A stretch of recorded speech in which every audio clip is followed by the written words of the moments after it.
Assalamualaikum warahmatullahi wabarakatuh.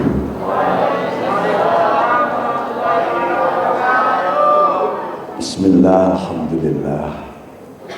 Asyhadu an la ilaha illallah wahdahu la syarika lah wa asyhadu anna sayyidina Muhammadan abduhu wa rasuluh wa safiyuhu wa khaliluh. Allahumma shalli ala sayyidina Muhammadin abdika wa nabiyyika wa rasulika nabil ummi wa ala alihi wa sahbihi wa sallim tasliman bi qadri azimati dzatika fi kulli waqtin wa hin. Amma ba'd. Al-Mukarram yang kami hormati Bapak Wakil Dekan,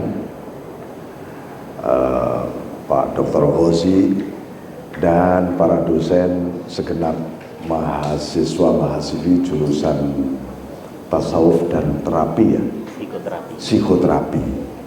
Ketika saya membaca jurusan itu, yang paling saya khawatirkan adalah ketika Anda tamat dari sini jadi dukun.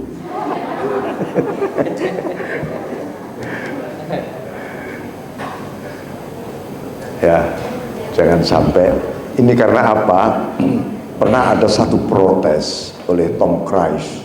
Ya, Anda tahu Tom Cruise, seorang bintang Hollywood ya, yang jadi idola kaum muda, penggemar film action. Tom Cruise, dia pernah berteriak dan mengusulkan kepada presiden waktu itu George Bush muda, tolong seluruh praktek klinik psikologi di Amerika ditutup semua. Dia bilang gitu. Kenapa? Ini isinya penipuan. Bayangkan, jangan sampai ini menjadi bagian dari kegiatan klinik psikologi di Indonesia ini, dan ini juga terjadi di seluruh dunia sebenarnya. Kenapa? Dia bilang, saya datang membayar dan sangat mahal untuk counseling, konsultasi dengan psikolog. Saya suruh curhat selama 2 jam tentang problem saya, peristiwa 5 tahun yang lalu, visi saya, macam-macam. Psikolog ini hanya mendengarkan saja curhat saya sambil manduk-manduk. Terakhir, sabar ya nak. Gitu aja. Habis itu saya bayar mahal sama dia. Rupanya orang seperti saya begitu semua. Ini penipuan ini namanya. Ya, jadi oleh karena itu saya ingin menyampaikan hubungan antara konseling terapis dengan dunia sufi ini. Dan maaf, saya kebetulan mungkin dalam waktu dekat, mungkin suatu saat Anda boleh ikut, saya adakan semacam training untuk para psikolog, konselor, agar tasawuf menjadi basis di dalam pengembangan konseling mereka. Karena Jakarta itu mayoritas psikolognya muslim, tapi ketika terjadi konseling dengan para pasien, dengan para orang-orang yang tadi disebutkan oleh Bapak Wakil Dekan tentang stres, depresi, putus asa, itu tidak ada satupun yang membangkitkan jiwa para pasien itu untuk menuju kepada Tuhan. Jadi mereka ya hanya semacam pemadam kebakaran. Ada kebakaran, blambir datang, selesai pulang. What next setelah itu?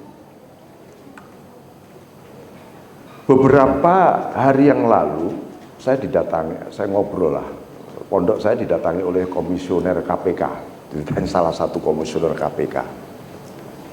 Beliau datang, saya pikir mau apa ini, ternyata mau mondokkan anaknya, gitu ceritanya ke sana. Waduh, di sini tidak ada sanawiyah aliyah, yang ada ma'had ali, dia bilang. Ini pesantren setara perguruan tinggi S1 di sini. Masya Allah. Akhirnya beliau sebenarnya kepengen bercerita yang bukan itu. Pak Kiai, saya itu nangkap bupati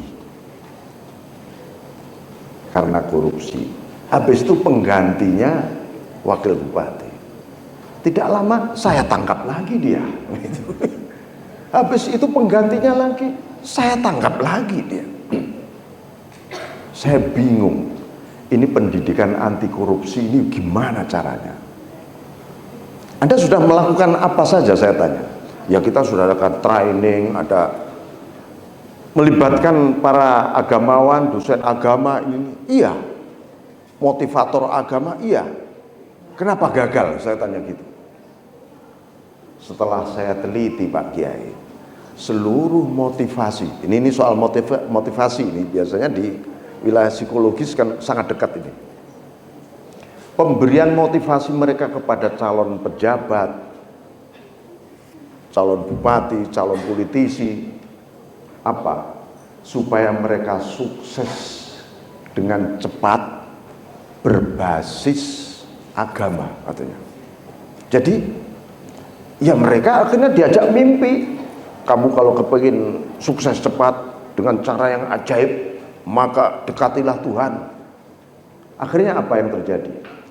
Orang yang nangis-nangis, ini banyak kan motivasi ngajak nangis-nangis ini. Yang paling kenceng nangisnya, yang paling cepat saya tangkap karena dia besok lusa korupsi lagi dia. Ini problem yang hari ini mungkin sedang diamati oleh generasi Z. Ya. Kenapa? Karena seluruh motivasi para motivator, apakah itu ustadz, ya banyak sekarang ustadz-ustadz yang dadakan menjadi motivator, semuanya ngajak kepada keajaiban materialisme.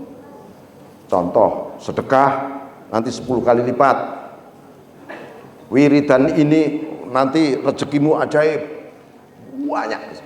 Memang Tuhan itu materialis, ya.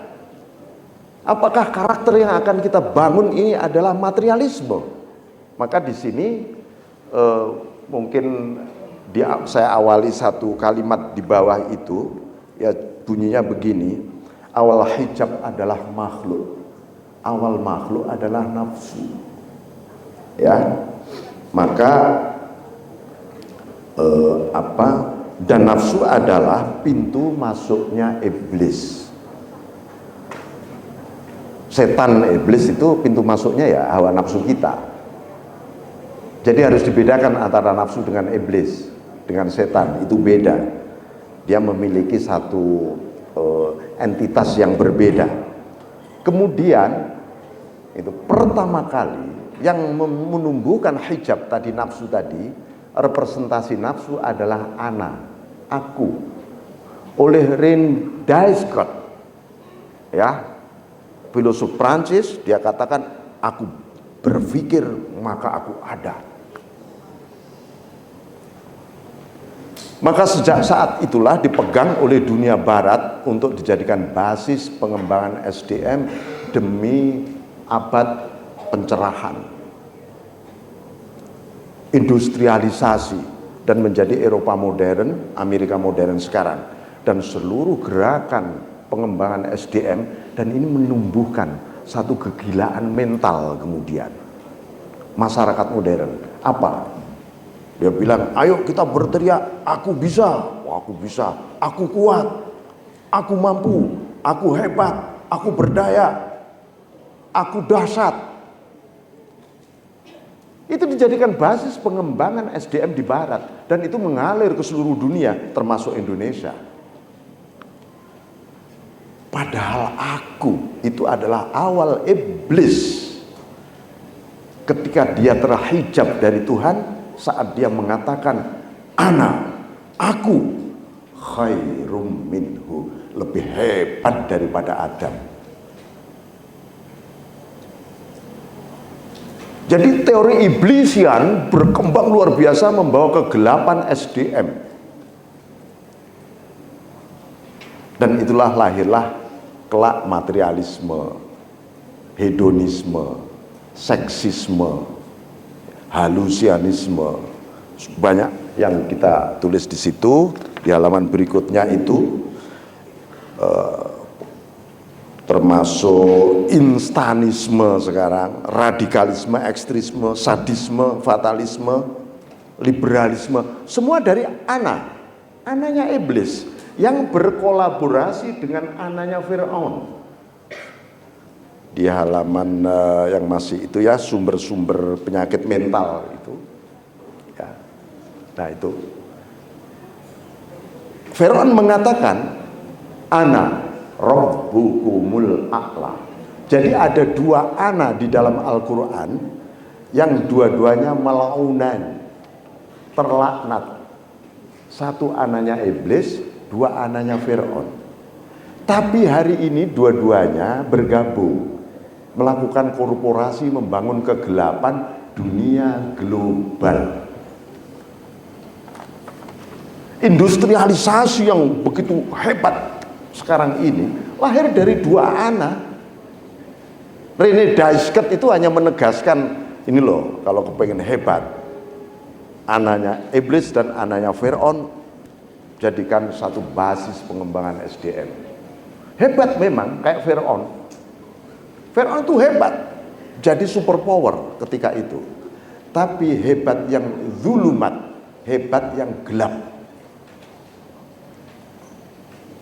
Dan hari ini Gen Z berada dalam satu, ya mungkin sudah ada yang di kegelapan, mungkin yang beriman masih di remang-remang ya, itu ya, masih di remang-remang. Selangkah lagi Anda akan memasuki kegelapan itu. Lawan kegelapan apa ya? Nur. Yukhrijuhum minadz dzulumat ilan nur. Itu tugas kita semua, menyelamatkan umat manusia dari kegelapan ini.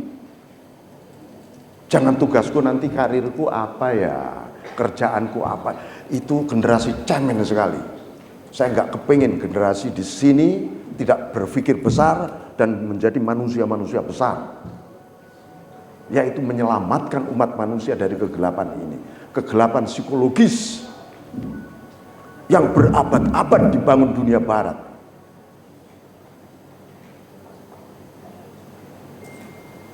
Ini tantangan besar loh ya. Mungkin di UIN saya sampaikan kemarin dari Undip datang ke kita, sedang bicara tentang terapi ini Pak. Saya beri masukan, misalnya, loh ini terapi kok arahnya ke healing. Healing yang unsur-unsur munculnya lagi nanti ke ilmu hikmah, perdukunan dalam Islam itu. Wah, ini maaf, kalau dunia sufi bukan itu, saya bilang. Itu memang ada, tapi itu bukan wilayah tasawuf. Yang saya sebut tadi Anda malah jadi dukun nanti gitu ya. Banyak yang ya, kiai-kiai yang dukun juga banyak gitu loh ya. Tapi seorang sufi tidak seperti itu. Paradigm tasawuf juga tidak seperti itu. Nah, oleh karena itu Al-Ghazali membagi ada 11 ya. 11 sumber sebenarnya ini penyakit mental ini. Dan ini sejak abad ke-5 Hijriah, 6 Hijriah beliau sudah memprediksi. Karena itu ketika ada perang salib ketika itu, Imam Ghazali banyak dikritik oleh para ulama, sebagian ulama. Kenapa Anda tidak terlibat perang, menggerakkan perang salib? Sementara angkatan dekat dengan Al-Ghazali, Syekh Abdul Qadir Al-Jailani, itu punya murid-murid para ulama yang bergerak menjadi komandan-komandan perang salib. Seperti Al-Maqdisi, itu muridnya Syekh Abdul Qadir Jailani. Nggak taunya saya teliti-teliti ini peran Syekh Abdul Qadir Jailani seperti peran Syekh Hasyim Asy'ari dulu, menggerakkan para santri dan para ulama untuk 10 November. Syekh Abdul Qadir Jailani juga seperti itu. Ada kesamaan historis lah ya. Nah, apa yang terjadi? Al-Ghazali malah kholwat di Syria, di Damaskus, mengarang kitab Ihya Ulumuddin dan kitab-kitab tasawuf lainnya. Apa kata Al-Ghazali? Apa arti sebuah kemenangan umat Islam nanti kalau tidak saya siapkan landasan pendidikan manusia, jangan sampai kemenangan membawa kegelapan. Dan betul, bagaimana Ihya Ulumuddin yang terdiri dari 40 bab itu adalah kepribadian umat Islam. Kalau Anda kepingin bangun kepribadian, Ihya Ulumuddin itu 40 masalah manusia ada di situ semua. Dan untuk membangun manusia utuh disiapkan oleh Al-Ghazali sampai sekarang, bahkan ila yaumil qiyamah nanti. Hanya saja Anda perlu mempresentasikan Ihya dalam konteks misalnya Gen Z itu gimana untuk membangun profesional. Saya tadi ajak namanya Dr. Syafiuddin, beliau disertasinya judulnya Spirituality at Work, bagaimana tasawuf itu menjadi basis pengembangan aktivitas kerja kaum profesional. Dan itu masih, saya kira disertasi dia masih satu-satunya di dunia, dipertahankan di UNER kemarin. Itu suatu ketika perlu Anda undang dia. Bagaimana kaum profesional ini juga mengalami depresi luar biasa hari ini, dan itu penyelesaiannya tasawuf. Saya sudah jauh, ada sekitar 7 tahun yang lalu membangun itu di Telkom Indonesia. Sampai di sana muncul namanya CSM, Capital Spiritual Management. Bagaimana manajemen sumber daya manusia berbasis spiritual tasawuf. Itu tantangan bagi Anda semua. Misalnya ini pabrik di Surabaya luar biasa. Apa ya? Tasawuf untuk kaum buruh ini. Kalau Anda tidak bisa membawa kaum buruh menuju ke nur, loh kita melok dosa loh ya. Anda yang dekat KKN Anda nanti bisa dengan mereka, bisa memberi satu pencerahan spiritual. Apa artinya dia setiap hari pagi malam bertahun-tahun di pabrik, tapi tidak bersama Allah mereka.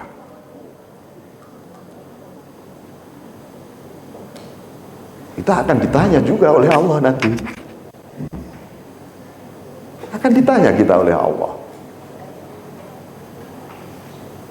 Nah ini, oleh karena itu di bab-bab Al-Ghazali ini disimpulkan secara sederhana oleh Ibnu Athaillah Sakandari di dalam kitab Al-Hikam, aslu kulli ma'siyatin wa ghaflatin wa syahwatin ar-ridha 'anil nafs wa aslu kulli ta'atin wa yaqdhatin wa 'iffatin adamur ridha 'anha.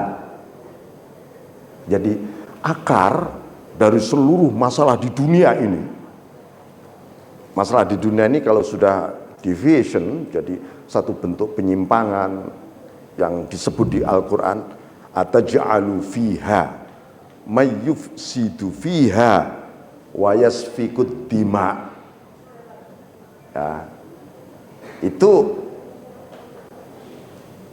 dibagi menjadi 3 titik besar oleh beliau. 1, maksiat. 2, ghafalat. Ghafalat itu satu bentuk kelalaian, lalai pada Allah, lalai pada diri sendiri. Dan kalau Anda mensurvei masyarakat Surabaya soal ghafalat ini, Anda bisa jadikan disertasi ya, atau skripsi lah minimal untuk masyarakat kecamatan mana gitu. Tingkat ghafalat mereka itu berapa persen yang 24 jam ini lupa pada Allah, lupa pada diri sendiri, lupa pada siapa eksistensi kehambaannya. Kemudian syahwat. Syahwat itu nuruti hawa nafsu aja. Itu semua akar seluruh destruksi global ini, global destruction dalam bentuk apapun, itu 3 itu akarnya. Maksiat, ghafalat, syahwat. Itu semua berakar dari ar-ridha 'anil nafs, pemanjaan hawa nafsu. pemanjaan hawa nafsu dibaca oleh para pengusaha-pengusaha besar, industri-industri. Kita kepengen membangun apapun, produk, tetapi harus ada pemanjaan terhadap nafsu. Maka dibaca Gen Z ini yang paling rentan terhadap mental mereka, ya harus dimanjakan hawa nafsunya. Kita nggak tahu, wah Gen Z senang sekali dengan gadget, dengan ini. Nggak taunya mulai ada asosial, tingkat sosial rendah mereka. Mereka acuh dengan lingkungan. Mereka nggak peduli nasib kemanusiaan di sekitarnya. Dia asik begitu. Ini kegilaan. Ini satu bentuk kegilaan. Maka adamur ridho anin nafas inilah yang menjadi satu fokus ya Anda semua. Nah, oleh karena itu sebaliknya ya, kalau Anda nanti membangun kanseling, Pak, saya kok setiap hari maksiat, habis itu tobat, maksiat, tobat lagi, Pak. Saya baca komik siksa neraka, nggak mempan, Pak. Gitu. Ada film siksa neraka juga.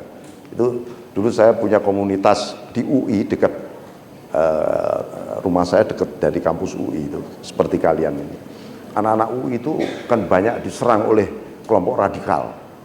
Sebagian ada yang minggir, kita bina melalui pendekatan tasawuf.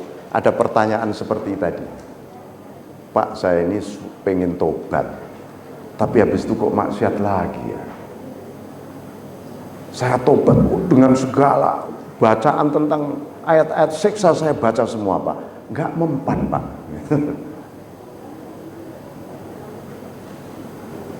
Ini gimana? Nah, ini yang bisa menyelesaikan dunia sufi, terapi seperti ini ya. Jadi saya ceritakan tentang perjalanan Ibnu Athaillah As-Sakandari, pengarang kitab Al-Hikam. Dulu anti tasawuf beliau, ahli tafsir, mufti madhab maliki, luar biasa, ahli hadis. Nggak perlulah tasawuf, cukup ini semua, tafsir, hadis, fikih sudah beres. Tapi ketika itu ada pengajiannya Abul Abbas Al-Mursi. Nah, di sebuah masjid, murid-muridnya pada ngadu, gimana guru pendapat Anda tentang tasawuf ini khususnya. Ya sudah, begini saja, saya suatu ketika akan mendatangi pengajian Syekh Abul Abbas Al-Mursi. Itu muridnya Syekh Abil Hasan Asy-Syadzili. Begitu mengikuti pengajian, apa kata Ibnu Athaillah? Ini pengajian beda ini. Saya belum pernah selama hidup mendengarkan pengajian seperti Syekh ini. Ini bukan kata-kata dia, ini kata-kata fuyudat al-ilahiyah katanya. Ini limpahan-limpahan ilahi. Pengajian bubar, beliau diem aja di masjid itu, mengalami kegalauan luar biasa. Akhirnya ditemui Syekh Abdul Abbas, wahai guru, bolehkah saya ngikuti pengajian Anda dan menjadi murid Anda? Tiba-tiba begitu. Oh ya silakan. Ayo ikut saya ke dalam satu ruangan kamar khusus beliau. Dilanjutkan pengajian 4 mata sampai hampir pagi. Dia mengatakan, saya rasanya tenggelam di lautan ilahiyah yang nggak bisa saya gambarkan. Lalu pertanyaan terakhir, guru, saya punya pertanyaan. Apa? Saya punya rasa nyelekit nggak enak di hati saya. Ini saya puasa, saya wiridi, saya baca Quran, saya nggak hilang-hilang. Sudah 10 tahun lebih ini penyakit ini. Pokoknya dia mau berbuat baik, mau ngajar gitu. Ada saja maksud gitu loh, nggak enak di sini. Mau sholat ada yang nggak enak, tapi lembut sekali. Ini setan, apa ini nafsu, ini iblis, saya nggak ngerti. Saya lakukan mujahadah nggak bisa. Apa kata Syekh Abdul Abbas Al-Mursi?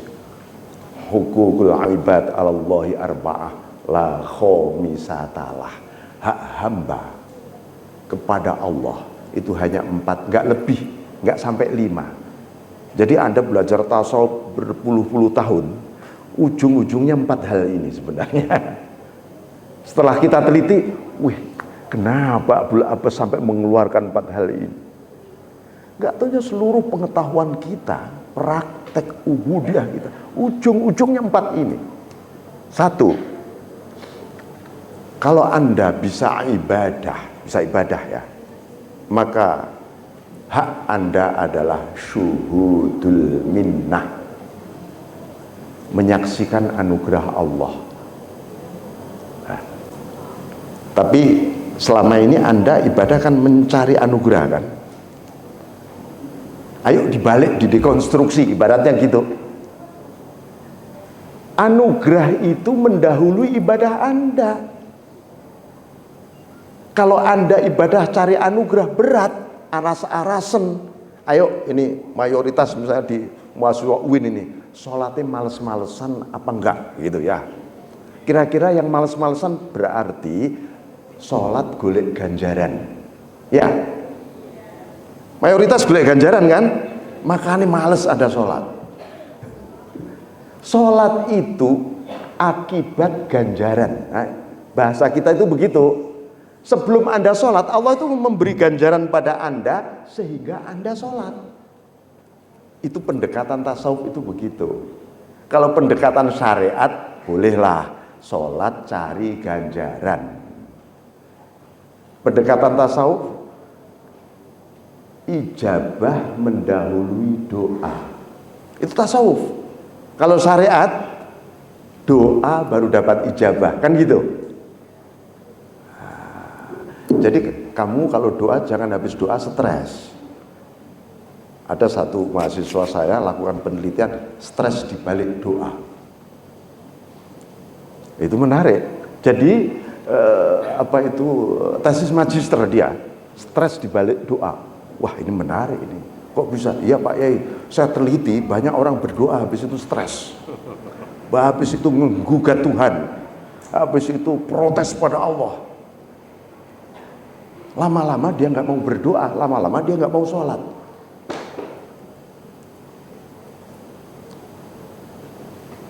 Nah, teorinya saya kasih nih, teorinya begini. Kenapa mereka lakukan itu? Ya karena dia berdoa tetapi sambil memaksa Tuhan. Ya, kira-kira sampai ndonga iku program Gusti Allah ora. Tuhan besok itu enaknya begini loh Tuhan. Saya kalau habis ujian tuh lulusnya begini nilainya. Wah, Gusti Allah itu diajari. Itu tidak sofistik banget. Ya. Dunia tasawuf melihat kalau Allah ingin memberi anugerah kepada hambanya, sang hamba ditakdirkan berdoa. Harus gitu. Kalau Allah mengampuni dosa-dosamu sekarang, kamu ditakdirkan bertobat. Itu tasawuf. Kalau syariat sebaliknya, bertobatlah nanti aku ampuni. Itu syariat. Tapi hakikatnya Allah menjadi musabbibul asbab fi kulli syai', dalam segalanya. Anda minum, siapa yang menghabiskan haus? Allah. Bukan air ini. Syariat memang air ini. Siapa yang bikinan mana ini? Pabrik sana boleh secara syar'i. Secara hakiki hati Anda, ini bikinan Allah. Harus gitu. Kalau enggak gitu, hati Anda mengalami konflik nanti dengan Tuhan, bukan dengan kehidupan nyata ini. Dengan Tuhan saja sudah konflik nanti Anda. Nah, itu. Jadi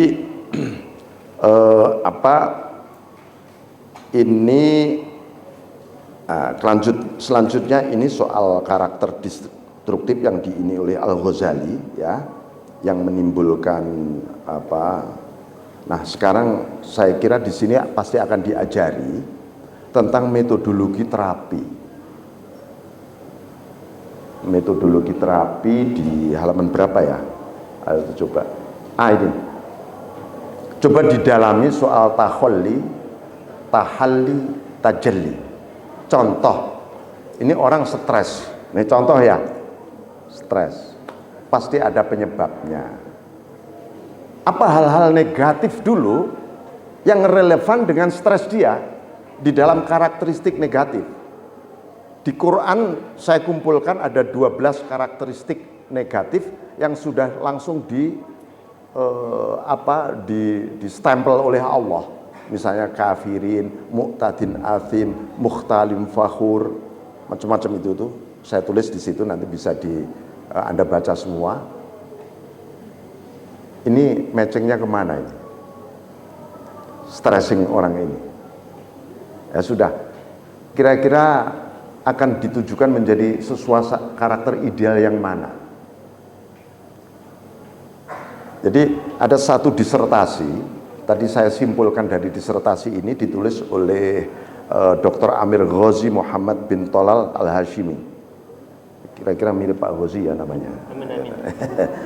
Beliau seorang pangeran dari Dubai, tapi terjun ke dunia sufi, dan disertasinya di Al-Azhar menjadi ini, Al-Hub fil Qur'anil Karim. Ini tolong nanti dicari kitab ini supaya ada di perpustakaan Fakultas Usuluddin jurusan Tasawuf, karena ini adalah disertasi khusus membahas cinta. Ya. Dan seluruh penyelesaian sebenarnya, mulai depresi, stres, putus asa, ini soal kehilangan cinta sebenarnya. Ya, ini soal kehilangan cinta. Maka tadi Pak Ghazi bilang, kita harus punya jargon apa nih di sini nih? Bingung. Ya, jargonnya cinta, cinta, cinta. Itu aja. Ya. Anda tinggal mengeksplorasi dari sini kitab-kitab tasawuf mengenai mahabbah. Babul mahabbah.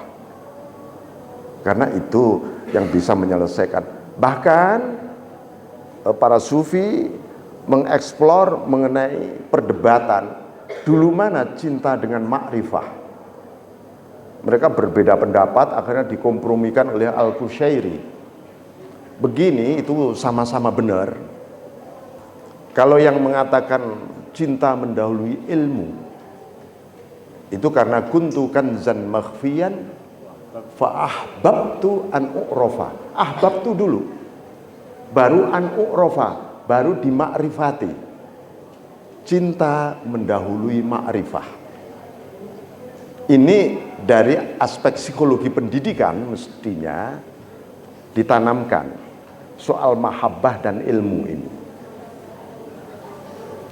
Orang sulit belajar matematik, bahasa Inggris, fisika, kimia karena memang nggak cinta. Sebenarnya itu aja. Nggak pernah ada pendidikan menanamkan cinta kepada pengetahuan itu.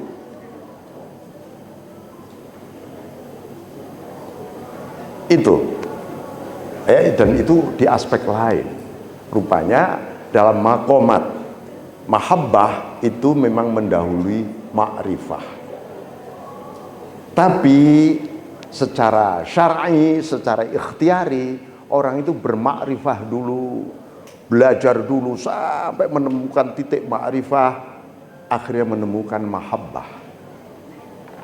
Maka Ibnu Athaillah mengatakan, tasbiqu anwarul hukama aqwalahum. Cahaya para sufi itu mendahului wacananya.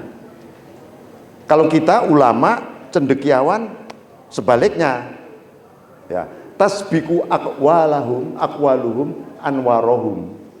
Kita kan wacana dulu, lakukan penelitian, riset, wah sampai akhirnya baru menemukan cahaya, kan gitu. Tapi para sufi sebaliknya, dia mendapat limpahan cahaya oleh Allah, dari Allah, baru cahaya itu dipikir-pikir. Zikir baru fikir. Alladzina yadhkurunallah baru wayatafakkarun. Itu yang disebut ulul albab, para sufi. Kalau para ulama yatafakkarun baru wayadhkurunallah, nggak apa-apa.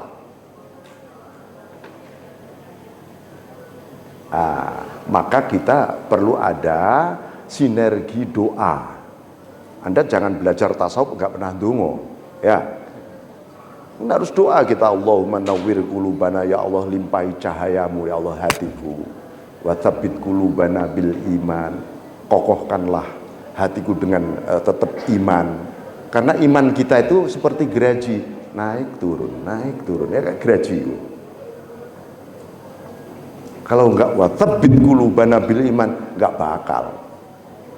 Wasallimna fid dunya wal akhirah. Emang kita bisa selamat dengan intelektualitas kita? Enggak bisa. Enggak bisa. Makanya Ibnu Athaillah itu saya kutip wacana tentang tazkiyatun nafas, tadribun nafas, mendidik nafsu khusus dari hikam. Itu di tag itu ada di makalah itu. Hikmah-hikmah apa saja yang berhubungan dengan tazkiyah dan tadrib. Itu beliau tetap mengawali min alamatil i'timad al-amali nuqsanur raja inda wujudiz zalal. Tanda-tanda orang iktimat pada amal itu pada karya, pada ilmu, pada pengalaman-pengalaman spiritual, pada karomah, pada mukasyafah. Itu namanya orang-orang yang tidak iktimat billah.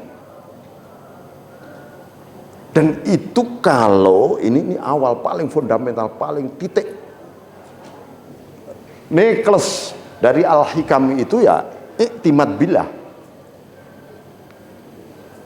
Semua orang mengandalkan amal sekarang ini. Wah, kalau amal urusannya ganjaran kabeh akhirnya. Seakan-akan dia pegang kunci surga, akhirnya gitu. Goro-goro mengandalkan amal. Padahal amal itu makhluk. Amal itu makhluk loh ya. Dan enggak satupun manusia di dunia mulai Nabi Adam sampai kiamat yang bisa memproduksi amal, menciptakan amal, enggak ada. Itu amal ciptaan Allah dititipkan pada Anda. Maka iktimatlah bukan pada amal, tapi kepada Khaliqul A'mal, sang pencipta amal. Sebab orang yang mu'tamid pada amal nanti bisa-bisa takjub pada diri sendiri. Weh, aku tahajudku istiqomah 5 tahun nih. Puasa Daudku sudah 5 tahun nih. Batukku sudah hitam nih, misalnya, maaf ya. Iktimat pada amal semua. Jadi takabur dia. Jadi takjub diri. Ganjaramu hilang kabeh. Kan gitu.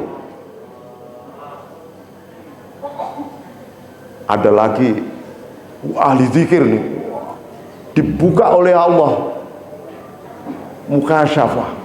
Wah, perjalananku sudah makrifat ini, katanya begitu.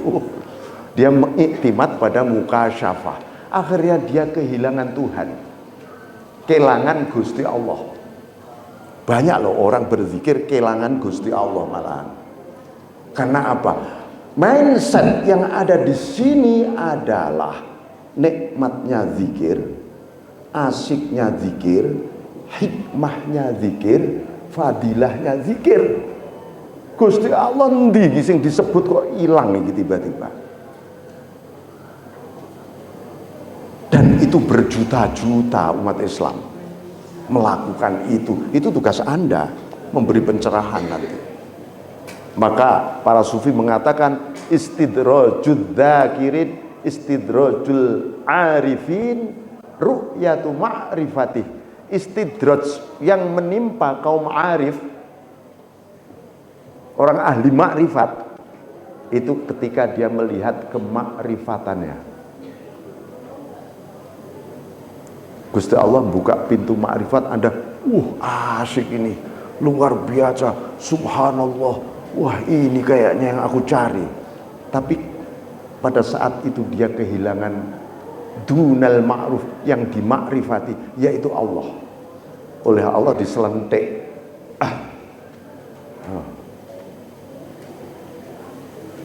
Baru saya buka dikit, kamu lali kepada saya, katanya gitu. Kira-kira sampai dibuka swarga nih saya, lali nggak kepada Allah? Ini jujur loh ya, jujur. Dibuka nih swarga, ketemu bidadari yang cowok, Lupa nggak dengan Allah kira-kira? Lah iya wes.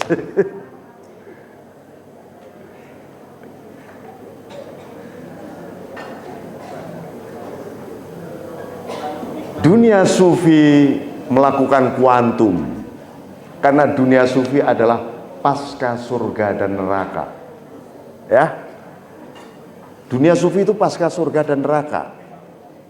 Bukan tapi surga tetap ada, tapi bukan surga dalam persepsi kaum materialis, kaum hewanis, kaum sabuis, bukan. Kalau Anda mungkin lihat bidadari kan seksinya, ya. Wah, ini berarti di dunia suka pornografi ini, katanya gitu. Besok gitu. Maka bidadari adalah sosok yang seksis.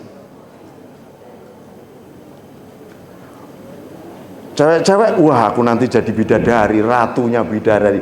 Oh, berarti di dunia suka dipuji dia. Jadi ini semua adalah elaborasi metrik di dalam dunia sufi yang itu malantiha nggak terhingga, ya.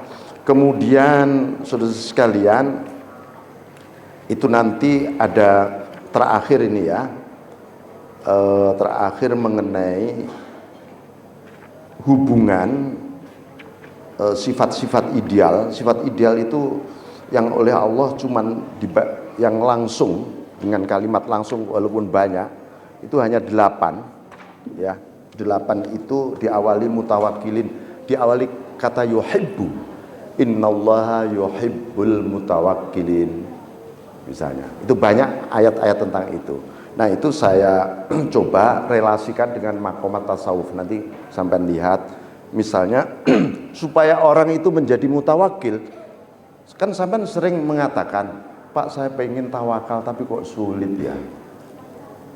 Untuk pasrah pada Allah itu kok sulit ya. Nah, coba maqamat ini dielaborasi. Apa contoh? Husnudzan billah. Anda kalau tidak pernah husnudzan pada Allah, sulit tawakal. Isinya curiga kepada Allah, ya sulit tawakal. Apalagi suudzon pada Allah. Kedua, contohnya al-azm, tekad. Orang tawakal faida azamta fatawakkal 'alallah. Ini orang sufi harus bisa mendekonstruksi. Orang syariat mengatakan, Pak, kita ikhtiar dulu, kalau mentok baru tawakal. Kan gitu selama ini ya. Anda punya tugas di kalangan umat untuk membalik teori itu. Gimana? Azm itu mendahului tawakal.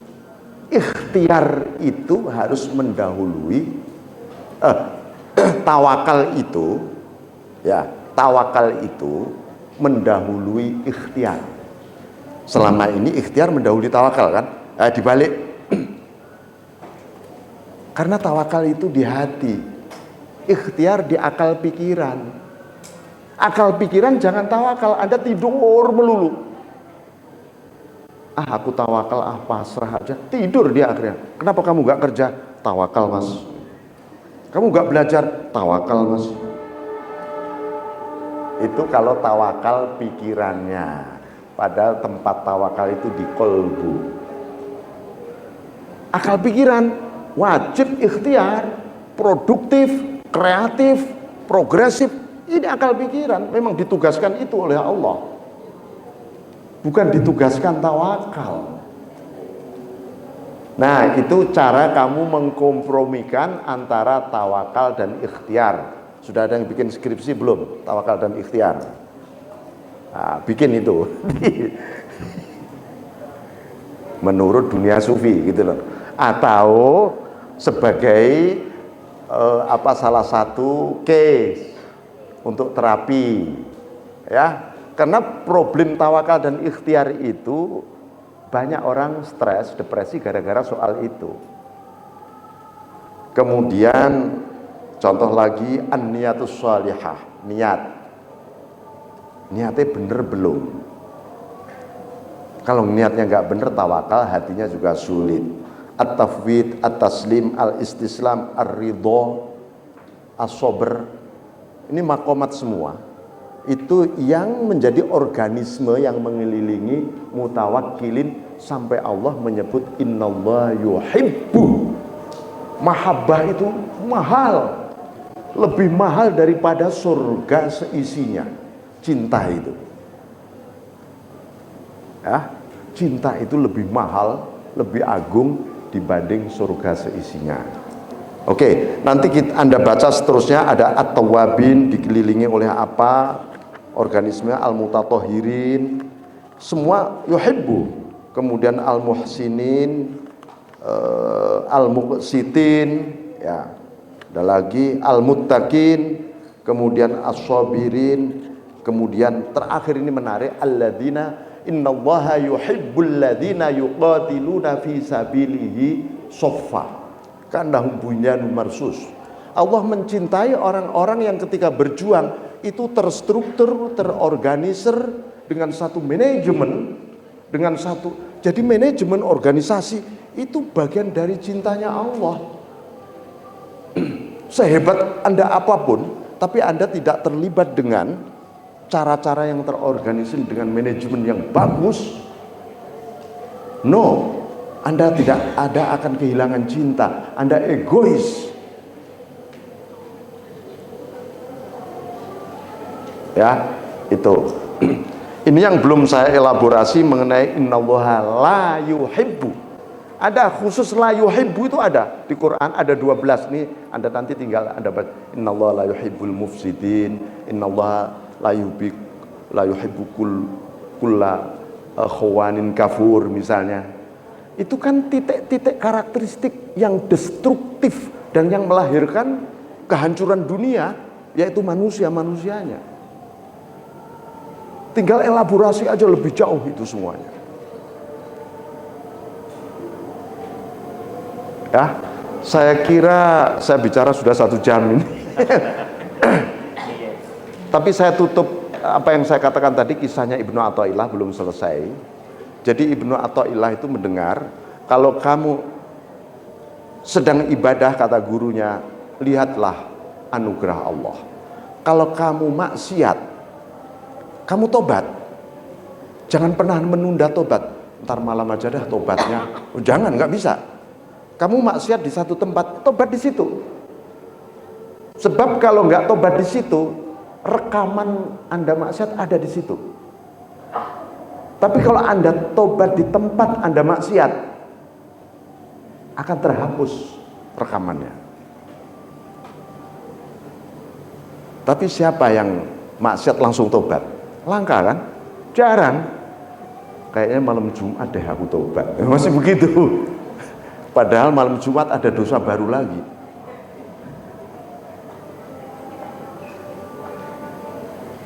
Maksiat tobat seketika. Kalau kamu dapat nikmat, syukur. Jangan syukuran nunggu malam minggu. Ya, seketika. Malam minggu banyak nikmat Allah yang harus Anda syukuri. Kalau Anda dapat cobaan, baliyat, as-sabru war-ridha, sabar. Mayoritas orang dapat cobaan, stres, depresi, galau, cemas dan seterusnya. Padahal enggak. Anda dapat cobaan, sabar. Coba Anda teliti tentang bab sabar. Bagaimana sabar menetralisir emotion dan seterusnya sampai macam-macam secara psikologis. Dan sabar, begitu netral seseorang baru melakukan decision, keputusan. Jangan sampai ketika dapat cobaan Anda langsung ngambil keputusan. Sabar dulu. Oke, mie asalnya ibarat gini, minyak dan air. Itu diaduk jadi satu, itu sulit membedakan mana minyak dan minyak mana air. Itu namanya cobaan. Untuk tahu ini minyak dan air, ya biarin dindepin dulu. Oh, minyaknya naik. Apa airnya yang naik ya? Pokoknya misah. Oh, ini minyak, ini air. Ambil keputusan.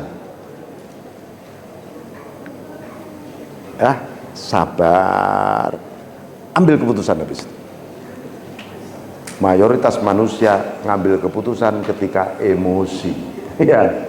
Apalagi ngambil keputusannya sambil gebrak meja, waduh gawat.